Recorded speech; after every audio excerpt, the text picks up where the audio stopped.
pertama, bahwa kebijakan lockdown, baik di tingkat nasional maupun di tingkat daerah, adalah kebijakan pemerintah pusat. Dan setanah air, saya terus mengikuti perkembangan situasi terkait dengan COVID-19 dari waktu ke waktu, dan terus memberikan perintah-perintah yang terukur agar kita bisa menghambat penyebaran virus COVID-19 dan tidak memperburuk dampak ekonomi yang bisa mempersulit kehidupan masyarakat. Oleh karena itu, semua kebijakan, baik kebijakan pemerintah pusat maupun kebijakan pemerintah daerah, akan dan harus ditelaah secara mendalam agar efektif menyelesaikan masalah dan tidak semakin memperburuk keadaan. Perlu saya tegaskan yang pertama, bahwa kebijakan lockdown, baik di tingkat nasional maupun di tingkat daerah, adalah kebijakan pemerintah pusat. Kebijakan ini tidak boleh diambil oleh pemerintah daerah. Dan sampai saat ini tidak ada kita berpikiran ke arah kebijakan lockdown. Sekarang ini yang paling penting yang perlu dilakukan adalah bagaimana kita mengurangi mobilitas orang dari satu tempat ke tempat yang lain, menjaga jarak, dan mengurangi kerumunan orang yang membawa risiko lebih besar pada penyebaran COVID-19. Kebijakan belajar dari rumah, bekerja dari rumah, dan beribadah di rumah perlu terus untuk kita gencarkan untuk mengurangi tingkat penyebaran COVID-19 dengan tetap mempertahankan pelayanan kepada masyarakat, baik itu urusan kebutuhan pokok, layanan kesehatan, dan layanan publik lainnya. Transportasi publik tetap harus disediakan oleh pemerintah pusat maupun pemerintah daerah dengan catatan meningkatkan tingkat kebersihan moda transportasi tersebut, baik itu kereta api, bus kota, MRT, LRT, bus trans. Yang penting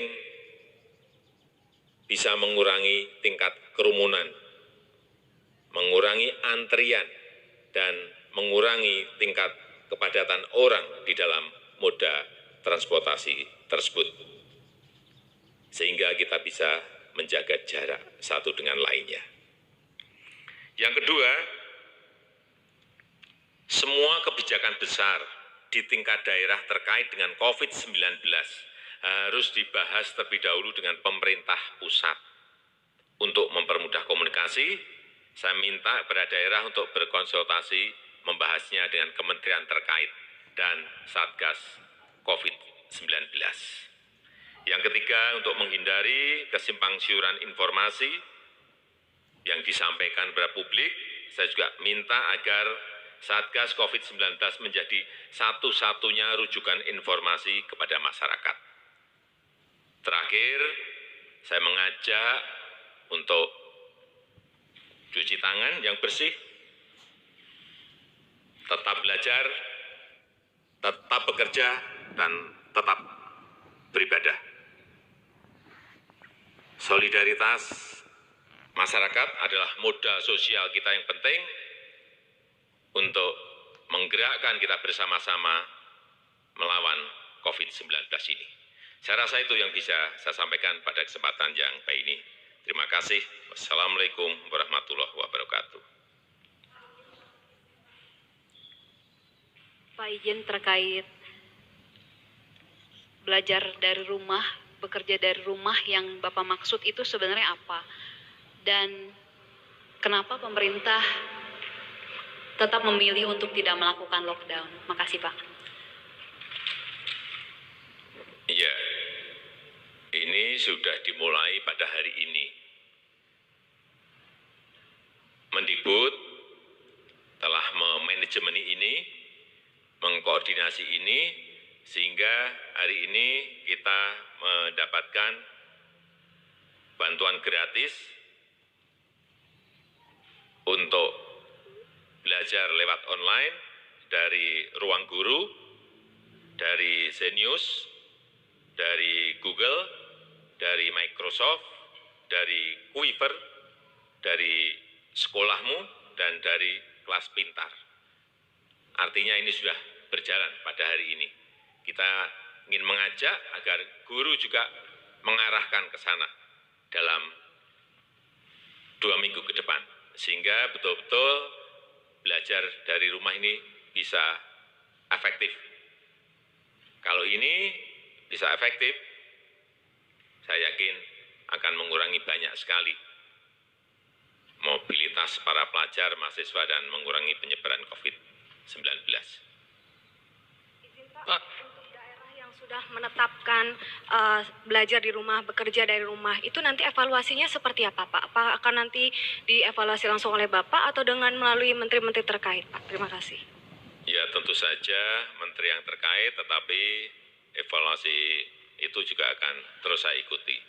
Ada yang sudah mampu dengan online, ada yang belum. Sehingga di sini keaktifan setiap sekolah, keaktifan dari guru adalah menjadi hal yang penting kalau itu tidak bisa online.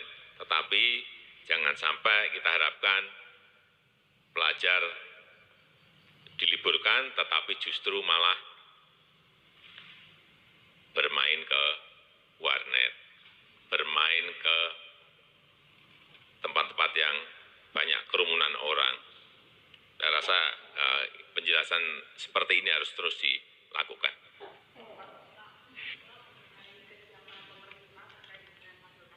Serta kemudahan akses masyarakat untuk menjalani tes ini seperti apa sih Pak? Karena kemarin begitu kan hari Minggu ada rumah sakit rujukan yang sudah ditunjuk secara resmi juga tidak memberikan pelayanan begitu. Padahal sekarang pemerintah sedang fokus untuk melakukan tracing. Lalu terkait dengan mekanisme tracing seperti apa Pak? Apakah mekanismenya apakah hanya orang yang kontak dekat atau seperti apa? Karena misalnya saja teman-teman wartawan yang sebelumnya meliput di istana begitu kan bagaimana ini mekanismenya Pak? Itu ada Pak Menhub, lalu kemudian proses ini akan menjadi gambaran begitu Pak keseriusan pemerintah untuk melakukan tracing begitu. Dan Indonesia menjadi salah satu negara dengan tingkat kematian yang cukup tinggi terkait dengan virus corona begitu Pak.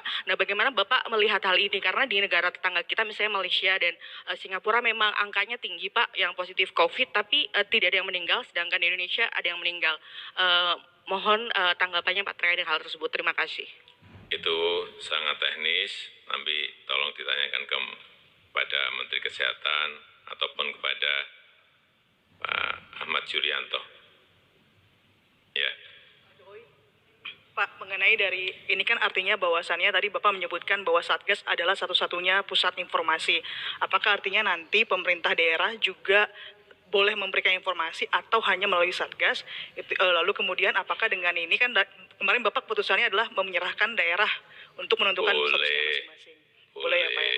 Tetapi sekali lagi untuk hal-hal yang berkaitan dengan kebijakan yang besar agar berkomunikasi dengan Satgas COVID-19 ataupun menteri terkait. Memprediksi bahwa izin Pak, masa puncak virus corona adalah 60-80 hari ke depan dan itu menyambut hari raya Lebaran dan Idul Fitri Pak. Bagaimana pemerintah menyiapkan hal itu Pak untuk mengantisipasi corona? Saya kira sudah saya sampaikan minggu yang lalu bahwa dari rumah sakit pemerintah sebanyak 119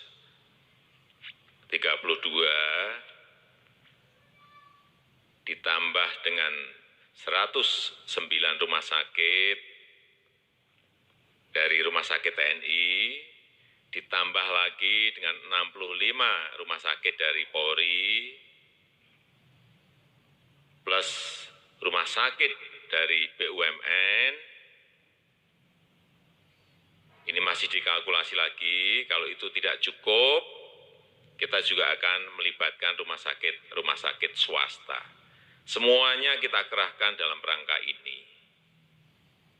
Dan kita memang sudah berhitung mengenai puncak itu, sehingga sekali lagi saya sudah memerintahkan kepada Menko Ekonomi, Menteri Perdagangan, kepada Bulog untuk menjaga agar stok barang, terutama sembako, bahan-bahan pokok itu betul-betul tersedia dan siap terutama melalui Bulog. Baik itu berupa beras, bawang putih, gula, semuanya sudah disiapkan dan sudah saya perintah 2 minggu yang lalu.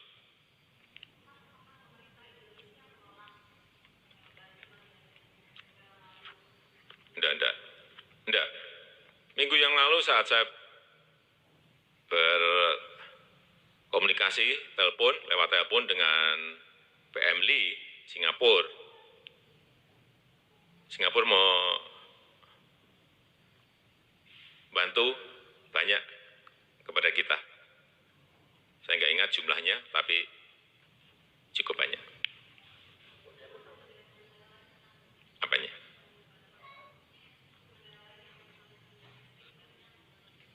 Ya, kalau ingin membantu ya kita terima.